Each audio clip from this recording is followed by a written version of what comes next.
Você vai de uma vida para outra e você continua pedindo para Deus: eu quero viver aquela realidade que eu não vivi.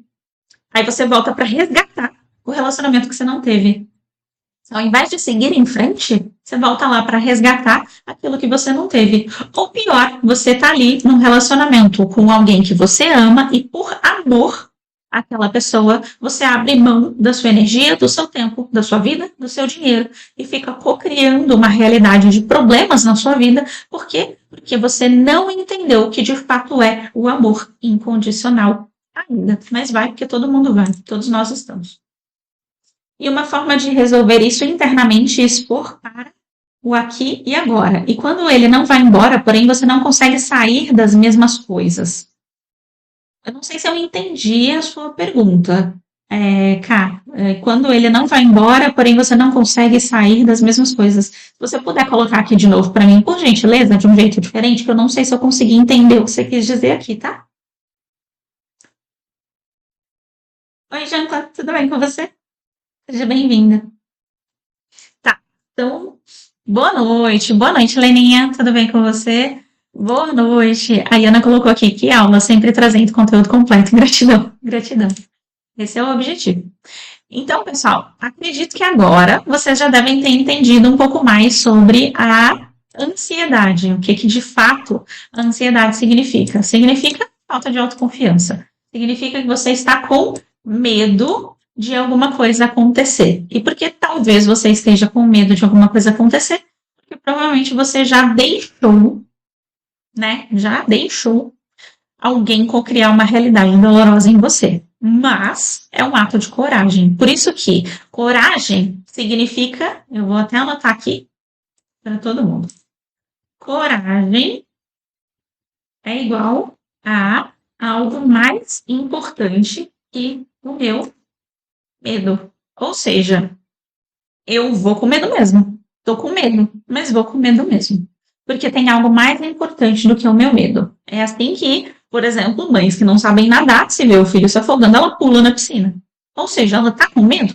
Que tá. Mas ela vai com medo mesmo, porque a vida do filho é mais importante que o medo dela. Então, enquanto o seu medo for mais importante do que o seu resultado, do que a realidade que você gostaria de ter, você manifesta medo. Quando a sua realidade, os seus sonhos, suas metas forem mais importantes do que o seu medo, você está vivendo como um ato de coragem. Ou seja, você literalmente vai romper as barreiras. Romper as barreiras eu não consigo ter um relacionamento, vou romper essa barreira e vou fazer acontecer. Eu não tenho amigos, vou romper essa barreira e vou fazer isso acontecer. Tô com medo deles me traírem, tô com medo deles falarem mal de mim, tô com medo deles terem inveja, tô com medo deles qualquer coisa, me perseguirem, não sei, virarem as costas e me abandonarem.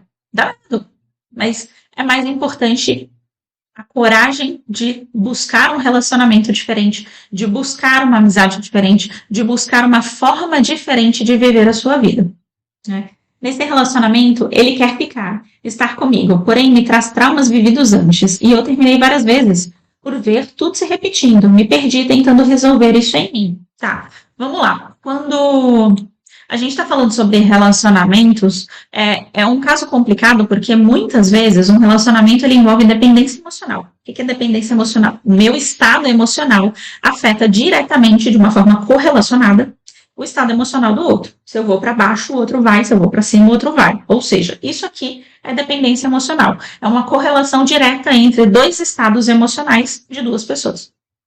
Dependência emocional, geralmente, ela acontece porque existe uma vítima e um narcisista. Qual é a energia do narcisista? A energia do narcisista é uma energia de muro. Ou seja, você não tem permissão de passar de mim. Ou seja, você não tem permissão de ser melhor do que eu. Você não tem permissão de ter mais dinheiro do que eu. Você não tem permissão de ser mais importante do que eu. Você não tem permissão de ter mais amigos do que eu. Você não tem permissão de ser mais feliz do que eu. Energia do narcisista. A energia da vítima. Eu só vou se você for. Eu só vou porque eu quero salvar o universo. Porque eu abro mão de mim. Eu sou o belo sacrifício. Eu ia falar uma palavra que ia ser ter cunho religioso. Vou segurar aqui, tá? Mas é isso daí que vocês pensaram. Então, a energia da vítima, ela é uma energia de sacrifício. Não, porque eu vou eu abro mão de mim, eu vou me flagelar por você. Então, quando a gente tem, e energia de manipulação também, tá? Existem vítimas que são vítimas intencionadas, ou seja, vítimas manipuladoras. A vítima, ela chega e fala assim, nossa, a minha vida, caraca, hoje meu carro quebrou. Meu Deus, você não tem um carro? Aí você pergunta para a pessoa, qual é a sua intenção? Aí ela vai falar, eu quero o seu. A gente sabe o que aquela pessoa quer, né? Cocriar na sua vida, que você fique sem carro e dê o seu para ela. Ou então, ou simplesmente a pessoa, ela tá reclamando mesmo por reclamar e você não tem que fazer nada. Pode acontecer também. Então, o que acontece é que existe uma correlação direta entre dois estados emocionais. Quando você vai e uma pessoa fica para trás, pode ser que uma dessas duas pessoas ela entre em estado de compensação, ou seja, um relacionamento em suspenso, onde há um aguarde de uma das partes de uma compensação, uma justiça. Exemplo, você terminou comigo e eu fiquei para trás, eu fui abandonado. Logo, eu quero que você veja que você fez errado. Eu vou jogar nas suas costas a responsabilidade de que você me deixou para trás, que você foi errado. E aí, se eu percebo que essa compensação não está vindo a partir do movimento de culpabilização do outro, eu vou tentar uma compensação manipuladora de outra forma. Ah, mas eu sou um coitadinho, eu faço tudo por você, eu te amo tudo, eu dou a minha vida, eu vou me matar. Exemplo, tá? Então, o que acontece é que uma dessas pessoas ainda está esperando um desfecho, uma compensação. É tipo, eu quero que você me compense, porque eu sinto que eu saio perdendo de alguma forma. Então, ainda estou querendo que você me pague. Entende?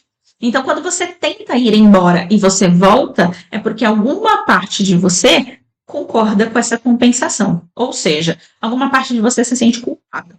Então, avalia antes de sair compensando os outros, separa o que é seu de fato. Vai lá, avalia conscientemente o que exatamente eu fiz, o que eu deixei de fazer, o que eu poderia ter feito melhor. E aí, junto com a consciência do seu eu superior, que é a consciência da mais pura honestidade sobre você. O eu superior, pessoal, não é uma coisa assim mágica do ponto de vista de excessivamente romântico. Não é isso. É prático e palpável. O seu eu superior é você, não é uma terceira pessoa. É quase como se fosse a sua consciência do futuro. Não é você no futuro. Eu só vou fazer esse paralelo para que você consiga entender. Vamos supor que você lá no futuro, quando você tem 40 anos de idade, você volta para você quando você tem 10. E aí você volta para si mesmo e vê você ali com 10 anos de idade. Você vai ter que se reapresentar para essa pessoa que é você. Vai ter que falar, cara, eu sou você. Só que é você com muito mais bagagem, com muito mais experiência, com muito mais elevação de consciência, com uma percepção sobre a vida, sobre as coisas muito melhor, com muito mais capacidade de lidar com os desafios da vida. Então, quando você está em estado eu superior, é quase como se fosse uma outra pessoa. Por quê? Porque é uma consciência com muito mais bagagem, com muito mais reunificação com a fonte criadora. É por isso que parece que é uma outra pessoa, só que não é outra pessoa, é você. Então não é um mestre ascensionado, não é um anjo de guarda, não é um guia, não é um mentor, não é nada disso. É você, é a sua consciência em estado elevado de consciência, ou seja, estado alterado de consciência, para que você tenha mais percepções e abertura. Então, quando você está em estado eu superior, você se sente inspirado, você se sente conectado com as pessoas, você ama as pessoas sem força, sem mentir para si, porque você está olhando para o universo e percebendo, caraca, como é lindo estar vivo, como toda essa manifestação da própria fonte criadora é por si mesmo um encantamento gigante. Então você se sente inspirado. Então quando você vai para esse lugar de estado eu superior, que é um estado de consciência, você consegue ter mais percepções sobre os problemas que são cotidianos.